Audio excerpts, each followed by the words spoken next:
Hello everyone, good morning.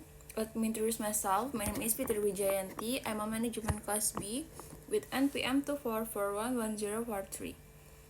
Jadi di sini saya akan membahas materi tentang teori keputusan. Jadi teori keputusan itu adalah sebuah ilmu yang dimana membantu kita membuat keputusan secara lebih rasional, terukur, dan berbasis data. Dalam hidup, bisnis, maupun ekonomi, kita itu selalu dihadapkan pada pilihan ya. Itu tidak dapat dipungkiri. Jadi pilihan teori ini membantu kita memilih opsi terbaik di antara berbagai alternatif, terutama ketika kondisi penuh ketidakpastian. Jadi, decision theory adalah cabang ilmu yang mempelajari bagaimana individu atau organisasi itu seharusnya mengambil sebuah keputusan berdasarkan tujuan, data, dan tingkat risiko. Jadi decision theory ini tidak hanya mempertimbangkan apa yang paling disukai, tetapi juga probabilitas, konsekuensi, dan nilai hasil yang mungkin muncul di setiap pilihan. Jadi teori ini itu digunakan dalam ekonomi, bisnis, manajemen, psikologi, bahkan kecerdasan buatan. Jadi unsur-unsur dasar dalam pilihan teori itu yang pertama decision maker atau pihak yang membuat keputusan. Itu contohnya bisa individu, bisa manajer, atau organisasi. Yang kedua ada alternatif, itu pilihan-pilihan yang tersedia. Contohnya itu memilih strategi pemasaran bisa A, bisa B, bisa C. Yang ketiga states of nature, di mana keadaan atau kondisi yang mungkin terjadi di luar kendali pengambilan keputusan. Contohnya itu pasar itu bisa naik, bisa turun. Selanjutnya payoff atau keuntungan atau kerugian dari tiap pilihan pada kondisi tertentu.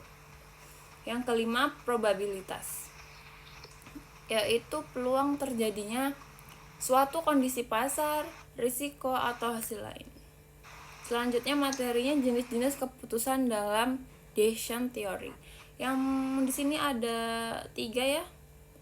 Yang pertama itu keputusan dalam kondisi kepastian atau disebut certainty, yaitu hasil setiap pilihan itu dapat diprediksi dengan jelas. Misalnya, membeli mesin yang sudah dijamin memiliki kapasitas tertentu, seperti itu. Selanjutnya yang kedua itu keputusan dalam risiko atau risk, yaitu keadaan masa depan tidak pasti tetapi probabilitas dapat diperkirakan. Contohnya perusahaan itu memperkirakan kemungkinan penjualan naik 60% dan turun 40%. Yang ketiga dalam ketidakpastian atau uncertainty. Tidak ada probabilitas yang diketahui.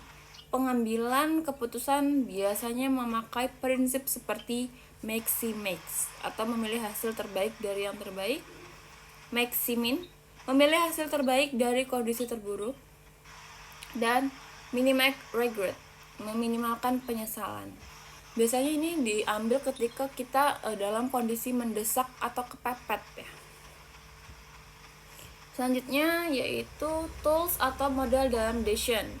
Di sini ada 4. Yang pertama itu decision tree atau pohon keputusan.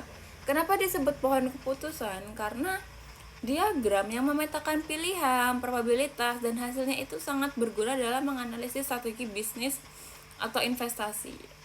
Selanjutnya, expected value atau nilai harapan.